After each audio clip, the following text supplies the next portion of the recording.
Guys, demo namin another brand new straight from casa. So ito, regular client na namin si Sir every time may bago siyang kotse. This is for Isabela pa. So yung mga client natin from Isabela, iuwi na ni Sir from casa diretso, set up, then iuwi na mamayang gabi sa Isabela. So kinabitan namin siya full vision low beam, vision high beam, park light, tapos projector XE. Yan. Mahina kasi yung mga ilaw nito. Ito yung solusyon natin. Solve na natin yung problem. Mahina yung ilaw ng Innova. Paki-bright, paki-bright. Yan o. Naka-bright. Kami na rin mag-a-align yan. Wala ka na asikasuhin. We'll take care of it. This is full, brand new, straight from casa as always. Full LED package kinabit namin. Hood shocks kinabit namin kasi dad niya yung gagamit. Hood shocks. Rubber hood lining. Nilagyan natin siya. Tapos sa side, rain visor. Yan, rain visor, nilagyan na natin. Step board. Yan, elders kasi gagamit para assist. Oops, sorry.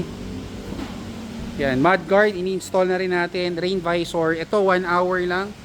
Yan o, napakalakas, kita nyo. Kami na rin mag-a-align yan mamaya pag tapos na yung unit. Then sa loob, door seal, nilagyan natin siya ng protection. Door seal, Thailand, full black liner matting. Ayan, ayan pa yung papeles, galing casa. So, 17 kilometers, kita nyo. Ayan, 17 kilometers, brand new XE. Naka full LED na rin siya, in-upgrade na namin. LED sa loob. Ayan, plastic, heavy paper, 17 kilometers. Full matting, nilalagyan natin. Saglit. Ayan, we're installing it. Ayan, full Thailand. Kita nyo, covered to covered. Pati ilalim.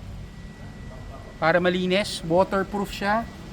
Tapos napaka-elegant, hindi siya gumagalaw, hindi siya dumudulas. Hindi rin siya namumuti. So ito, nilalagyan natin siya rear seal. Meron pa yung trunk dito, so we're still installing it. Muna pa natin yung harap. So basic setup to. Basic talaga bago iwi ng probinsya. So send us a message, we'll book you a schedule here. Ito na yung solusyon natin. Napakalakas, napakaganda pag biniyahe mo. Sigurado hindi strained yung mata mo sa pag-drive. Kami mag-a-align yan para hindi makakasilaw sa kasalubong. Thank you!